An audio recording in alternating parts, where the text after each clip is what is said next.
Hi everyone, कैसे हो आप सभी लोग। आई होप आप लोग अच्छे होंगे। मैं हूं राहुल जायसवाल एंड स्वागत करता हूं आप सभी का एक बार फिर हमारे यूट्यूब चैनल JR ट्यूटोरियल्स में।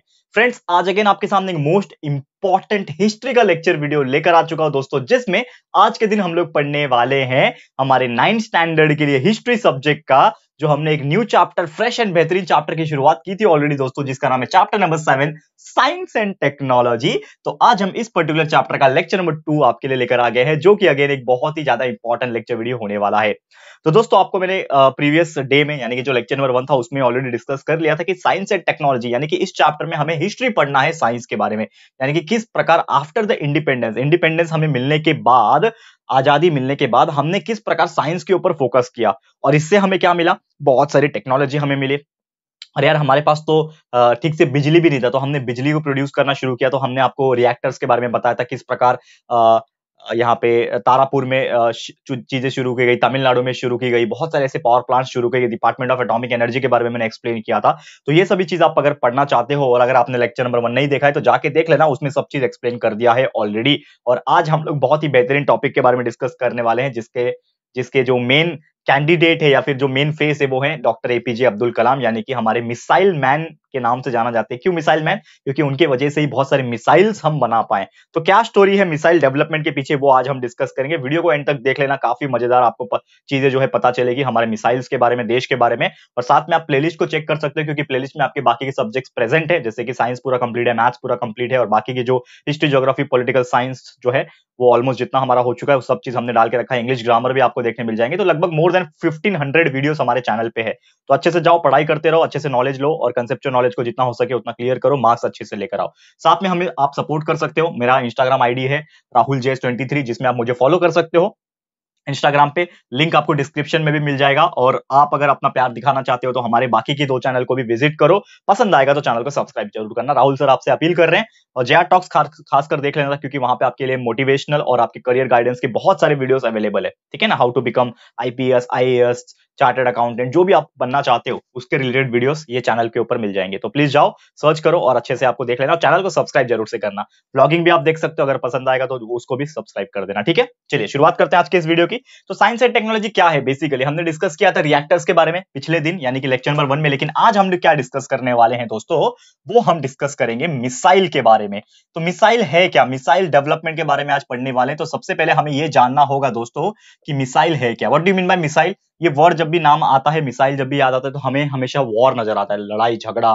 ठीक है ना, यहां से टैंक्स, गोले बारूद बरसा रहे हैं, हम मिसाइल मार रहे हैं, मिसाइल फेंक के मार रहे हैं। तो एक्चुअल में missile is nothing but a type of, you can say weapon, a type of weapon, एक हथियार है वो, जिसके थ्रू, जिसकी हेल्प से हम लोग एक जगह से ही खड़े होकर दूसरी जगह पे अटैक कर सकते हैं by using the missiles. And missiles are, there are so many types of missile. कोई बैलिस्टिक मिसाइल होता है, कोई शॉर्ट रेंज मिसाइल होता है, ये भी समझ लो मिसाइल ही है ना एक तरीके का। तो ऐसा लॉन्च करेंगे, गया और जिसके ऊपर गिरा उसके ऊपर अटैक कर दिया, वहां पे ब्लास्ट हो जाएगा और वहां पे लोग या फिर जो भी दुश्मन होंगे वहां पे मारे जाएंगे। तो ये चीज होता है मिसाइल। लेकिन इसके पीछे भी एक स्टोरी है।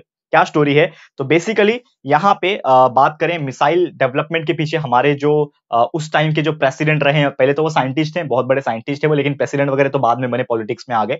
लेकिन हमारे जो प्रेसिडेंट रह चुके हैं डॉक्टर एपीजे अब्दुल कलाम, इनका योगदान बहुत ज्यादा बड़ा है। तो बहुत ज्यादा तो चीजें मेंशन नहीं की गई है डॉक्टर एपीजे अब्दुल कलाम के बारे में, लेकिन यहाँ पे कुछ मिसाइल्स के बारे में मेंशन किया हुआ है। तो सबसे पहले हम डिस्कस करने वाले हैं पृथ्वी के बारे में। तो पृथ्वी क्या है? पृथ्वी हमारा अर्थ, लेकिन ये पृथ्वी वो अर्थ नहीं है, ये पृथ्वी एक मिसाइल है।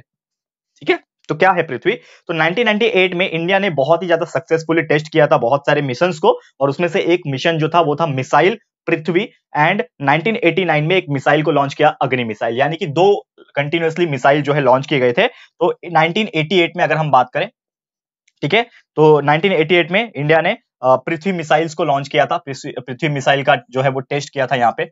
ठीक है, और उसके कुछ ही सालों के बाद, यानी कि लगभग 1989 में, ठीक है ना, यानी कि एक ही साल के बाद जो है एक और मिसाइल, जिसका नाम है दोस्तों अग्नि मिसाइल। ये आपने नाम सुना होगा, पृथ्वी, अग्नि, वायु, ऐसे प्रकार के बहुत सारे मिसाइल के नाम है, जो आपको आगे आगे जैसे हम लोग चैप्टर्स में आगे बढ़ेंगे उस प्रकार आपको पता चलता रहेगा। फिर 1989 में मिसाइल अग्नि जो है लॉन्च किया गया था। एंड पूरे वर्ल्ड ने इंडिया का ये प्रोग्राम जो है वो देखा था, और पूरे वर्ल्ड को पता लग गया था कि इंडिया के पास भी अब मिसाइल्स आ चुके हैं, न्यूक्लियर वेपन्स आ चुके हैं। तो ये सभी चीज जो है वो धीरे धीरे पता लग रही थी धीरे धीरे। और यहाँ पे माफ करना, न्यूक्लियर मिसाइल, ठीक है, तो न्यूक्लियर मिसाइल्स का यूज करना भी इंडिया ने सीख लिया था और बहुत सारी चीजें डेवलप की थी। साथ ही में इंटीग्रेटेड गाइडेड मिसाइल, जिसको आईजी बोलते हैं हम लोग। तो इंटीग्रेटेड गाइडेड यानी कि आप एक प्रोग्राम डाल दोगे उसमें और वो अपने आप गाइड होकर लोकेशन, जहां पे भी आपने लोकेशन डाला होगा वो लोकेशन को अपने आप वो ट्रेस करके वहां पे जाके गिरेगा।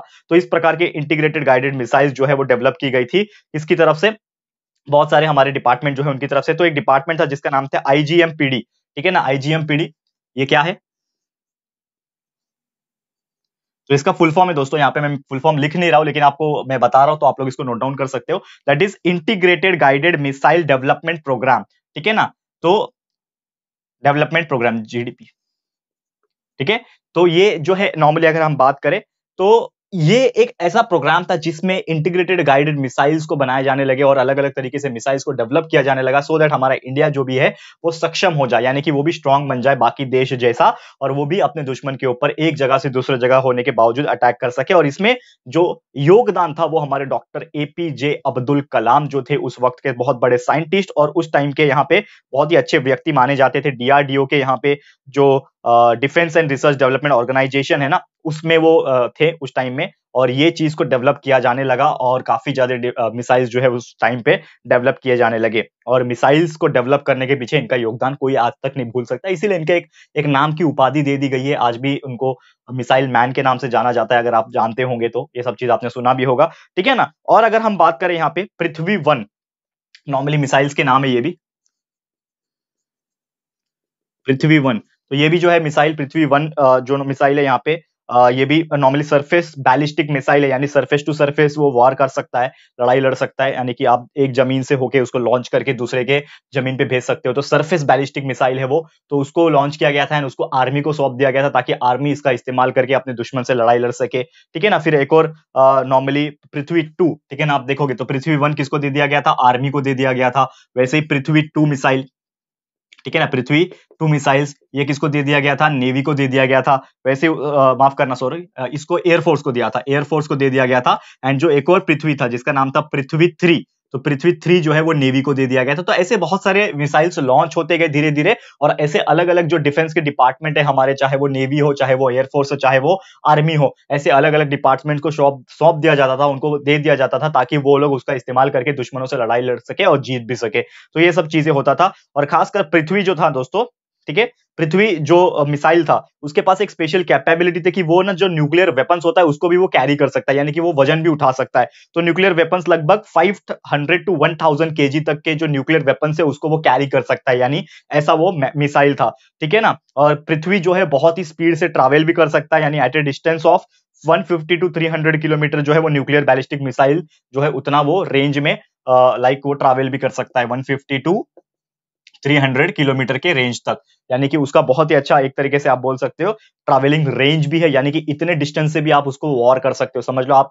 यहाँ पे खड़े हो और आपसे आपसे 150 और 300 किलोमीटर के रेंज के बीच में कोई दुश्मन खड़ा है, तो आप यहाँ से मिसाइल को लॉन्च कर सकते हो, पृथ्वी मिसाइल, और वहां पे उसके ऊपर हमला कर सकते हो, अटैक कर सकते हो। तो इतनी बेहतरीन टेक्नोलॉजी मिसाइल्स जो है वो यहाँ पे लॉन्च होने लगी, ठीक है ना। फिर उसके अलावा बहुत सारे ऐसे मिसाइल्स आई, ठीक है। उसके अलावा अगर हम बात करें, एक और मिसाइल आया जिसका नाम है अग्नि, जैसे ही मैंने आपको स्टार्टिंग में ही बताया, पृथ्वी बताया, अग्नि बताया। तो अग्नि जो मिसाइल है ये भी एक बहुत बेहतरीन मिसाइल था, अग्नि मिसाइल। तो ये हमारा जो चाइना और पाकिस्तान का कुछ ना कुछ मिली भगत चल रहा था उस टाइम पे, जैसा कि आप जानते हो कि हमेशा चाइना जो है वो हमेशा पाकिस्तान की हेल्प करता है और पाकिस्तान हमेशा चाइना का चमचागिरी करता है, ठीक है। तो ये जो चीजें होती थी बीच में, तो इंडिया ने क्या किया, अपना खुद का मिसाइल जो है वो लॉन्च करना शुरू कर दिया यहाँ पे, और अपना जो बॉर्डर्स का जो स्ट्रेंथ है वो बढ़ाने के लिए, क्योंकि देखो बॉर्डर पे हमेशा हमें खतरा था, और हमारी जितनी भी लड़ाई हुई है वो बॉर्डर की वजह से ही हुई है, चाहे पाकिस्तान से हो चाहे चाइना से हो, आप सब जानते हो इस चीज को लेके। तो ये जो है हमारी बॉर्डर्स को सिक्योर करने के लिए, थोड़ी सी स्ट्रेंथ मजबूत करने के लिए हमने ये मिसाइल्स को लॉन्च करना शुरू किया। तो अग्नि वन को टेस्ट किया गया था, ठीक है ना, डराने के लिए, ठीक है ना। अग्नि वन जो था, अग्नि फर्स्ट मिसाइल जो है, इसको टेस्ट किया गया था, लॉन्च किया गया था यहाँ पे। और ये एक मिलिट्री मिसाइल है जिसकी एक रेंज बहुत अच्छी है, 700 किलोमीटर, यानी 700 किलोमीटर तक इसकी रेंज है। आप यहां से 700 किलोमीटर दूर, बहुत दूर होता है 700 किलोमीटर मतलब बहुत दूर, तो यहां से आप 700 किलोमीटर दूर तक ये मिसाइल के थ्रू जो है हमला कर सकते हो, दुश्मन की खैर नहीं ऐसा हो जाएगा। तो ये बहुत ही अच्छा मिसाइल साबित हुआ। बाद में अग्नि टू भी लॉन्च हुआ, तो अग्नि टू, उसके बाद फिर अग्नि थ्री, यानी कि इसके भी 3 वर्जन, अग्नि वन, अग्नि टू एंड अग्नि थ्री, ये 3-3 रेंज जो है अग्नि के वो लॉन्च हुए और इसका इस्तेमाल किया जाने लगा। फिर उसके बाद आए फिर आकाश मिसाइल आए, ठीक है ना, आकाश एंड नाग मिसाइल, ठीक है ना, ये क्या है ये भी डिस्कस कर लेते हैं। आकाश एंड नाग मिसाइल,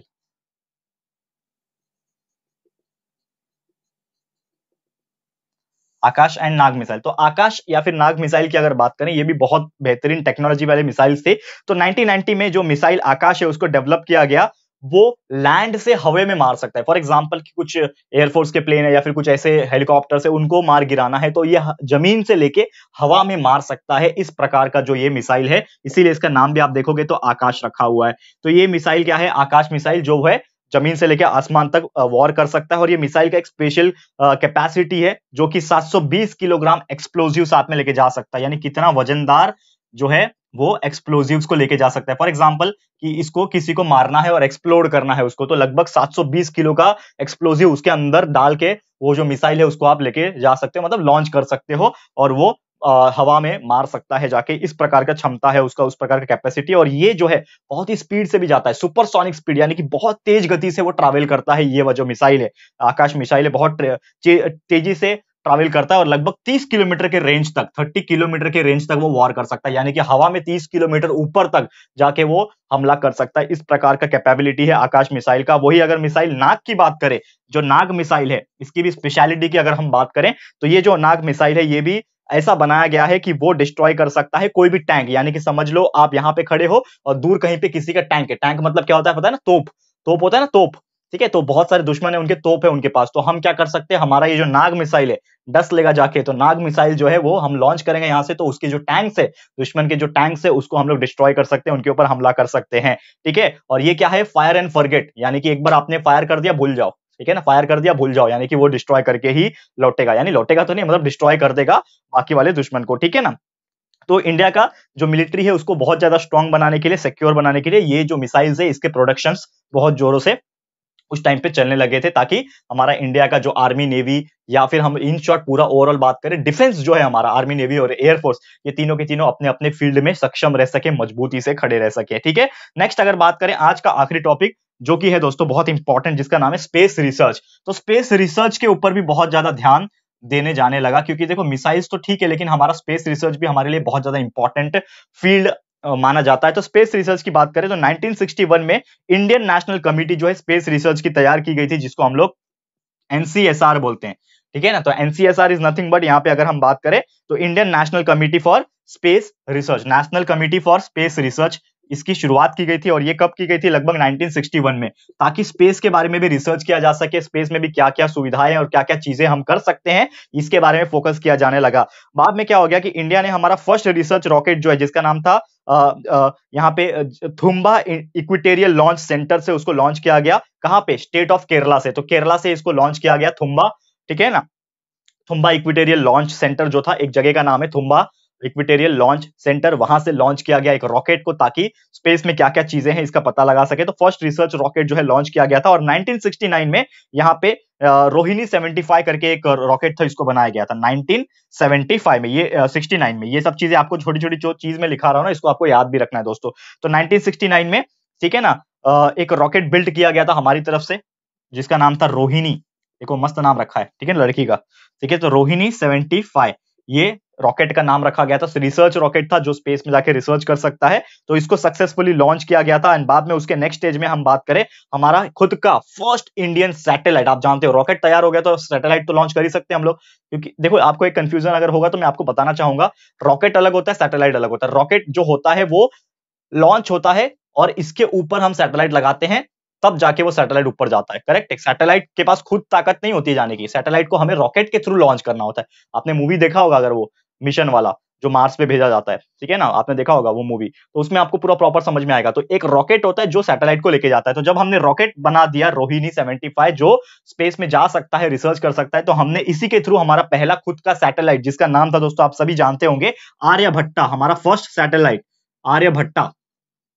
हमारे पहले सैटेलाइट का नाम क्या था? इंडियन मेड, हमने खुद ने बनाया। तो Aryabhata was the first Indian satellite जिसको लॉन्च किया गया था 1975 में लॉन्च किया गया था, यही मिसाइल्स के थ्रू, एंड उसको वहां पे स्पेस में भेजा गया था। और उसकी हेल्प लगी थी हमें, थोड़ी सी हेल्प लगी थी, किसकी? सोवियत यूनियन, जो उस टाइम पे कंट्री था, आज के डेट में हम रशिया बोलते हैं उसको, तो सोवियत यूनियन जो था उन्होंने हमारी हेल्प की थी काफी ज्यादा, और इसी की वजह से हम ये सब चीजें जो है वो इजीली लॉन्च कर पाए थे आसमान में। और ये सब चीज हमें बताया कि हमारे इंडियन साइंटिस्ट भी कितने कैपेबल है। ये सब चीज सोचो 1975 में ये सब चीजें हो रही थी, दोस्तों आज से लगभग लगभग 40 साल पहले, 35-40 साल पहले ये सब चीजें हो रही थी। तो इससे हमें एक चीज क्या पता चला दोस्तों, कि यार हम भी कितने कैपेबल है, हमारे इंडियन साइंटिस्ट भी कितने कैपेबल है, और हम भी ऐसे इंडिजिनियसली हम सैटेलाइट्स को बना सकते हैं, रॉकेट्स को बना सकते हैं, स्पेस रिसर्च कर सकते हैं, मिसाइल्स बना सकते हैं। और हमारा जो साइंस एंड टेक्नोलॉजी है उस टाइम पे बहुत ही अच्छी तरीके से डेवलप कर रहा था as compare to other countries, and बहुत सारी टेक्नोलॉजी हम अडाप्ट कर रहे थे, हम मैसेजेस सेंड कर पा रहे थे अर्थ स्टेशन से स्पेस स्टेशन तक, माफ करना। तो जो भी अर्थ का स्टेशन रहता है और स्पेस स्टेशन होता है, तो उससे हम लोग कम्युनिकेशन कर पा रहे थे, एक तरीके से मैसेजेस पहुंचा पा रहे थे, और जो सैटेलाइट का वर्किंग है वो भी ऑब्जर्व कर पा रहे थे कि किस प्रकार सैटेलाइट वर्क कर रहा है, और अलग अलग तरीके से जो सैटेलाइट के थ्रू जो इंफॉर्मेशन है वो हम कलेक्ट कर पा रहे थे। और इसी तरीके से हमारा जो साइंस और टेक्नोलॉजी का जो फील्ड था वो बहुत ही स्मूथली आगे बढ़ रहा था, और हमारे इंडियन साइंटिस्ट का भी बहुत ज्यादा नाम हो रहा था। क्लियर है? तो उम्मीद करता हूं कि यार आपको ये चीज भी बहुत ही अच्छी तरीके से समझ में आ गया होगा। तो दोस्तों फिर एक काम करते हैं, हम आज यहीं पे स्टॉप करते हैं, आज का लेक्चर मैं यहीं पे स्टॉप करता हूं, क्योंकि मैं फटाफट से क्या करूंगा, अगला लेक्चर लेकर आऊंगा, क्योंकि ये वीडियो में ज्यादा बड़ा हो जाएगा, क्योंकि एक टॉपिक और मुझे पढ़ाना था आज, लेकिन हम इसको बाद में कंटिन्यू कर लेंगे, क्योंकि टॉपिक थोड़ा सा बड़ा है और उसको एक सेपरेट लेक्चर में रखूंगा तो ज्यादा मजा आएगा। तो जो अगला जो टॉपिक्स ये सब जो आएंगे वो हम लोग बात करेंगे इंडियन स्पेस रिसर्च ऑर्गेनाइजेशन, जिसको हम लोग इसरो बोलते हैं नॉर्मली। और आप ये इसरो के बारे में जानते होंगे, तो ये एक ऐसा ऑर्गेनाइजेशन है जो हमारे स्पेस रिसर्च को मैनेज करता है, मिसाइल्स और बाकी जो सैटेलाइट से इसको लॉन्च करता है। जैसे कि आप जानते हो कि जो हमारा मिशन जो हुआ था मार्स वाला मंगल मिशन, तो ये इसरो के वजह से ही पॉसिबल हुआ था। तो जो भी हमारे स्पेस साइंटिस्ट वगैरह हैं वो इस डिपार्टमेंट में काम करते हैं, जैसे अमेरिका में नासा है वैसे हमारे इंडिया में इसरो है। तो ये थोड़ा सा बड़ा टॉपिक है, अलग से टॉपिक है, तो इसको हम लोग नेक्स्ट लेक्चर फटाफट से लेकर आ जाऊंगा, लेक्चर नंबर 3, जिसमें हम बाकी की चीजें डिस्कस कर लेंगे। तो आज का लेक्चर दोस्तों इसी के साथ समाप्त करता हूं। आप लोग बस बने रहना हमारे साथ, कंटिन्यूअसली वीडियोस चेक करते रहना, बहुत सारी चीजें वीडियो बनी हुई है और आगे भी आपको बहुत सारी चीजें मिल जाएगी। तो कंटिन्यूअसली हम वीडियोस लाते रहते हैं, आप वीडियो सेक्शन को भी चेक करते रहो, क्या पता जब आप ये वीडियो देख रहे हो उसके बाद आगे का वीडियो भी आ चुका होगा। तो आप चेक करते रहना, हर चीज आपको मिल जाएगी हमारे चैनल के ऊपर, ठीक है? तो इसी के साथ वीडियो समाप्त होता है। ये वीडियो आपको कैसा लगा है दोस्तों, प्लीज हमें कमेंट करके बताना, अपनी राय और सजेशन जरूर से देना। वीडियो अगर पसंद आया है, अच्छा लगा है दोस्तों, तो प्लीज ये वीडियो को लाइक कीजिएगा, शेयर जरूर से कर देना, अपने सारे फ्रेंड्स एंड रिलेटिव्स को फटाफट से शेयर करो दोस्तों। एंड अगर आपने अभी तक इस चैनल को सब्सक्राइब नहीं किया है तो फटाफट से हमारे चैनल को भी सब्सक्राइब कर देना, साथ में एक दोस्तों बेल आइकन होता है उसको प्रेस कर देना, ताकि फ्यूचर में हम कभी भी कोई भी वीडियोस को अपलोड करेंगे तो आप लोग को नोटिफिकेशन मिलती रहेगी। ठीक है फ्रेंड्स, तो मिलते हैं हमारे अगले वीडियो में। ये वीडियो देखने के लिए thank you and good bye.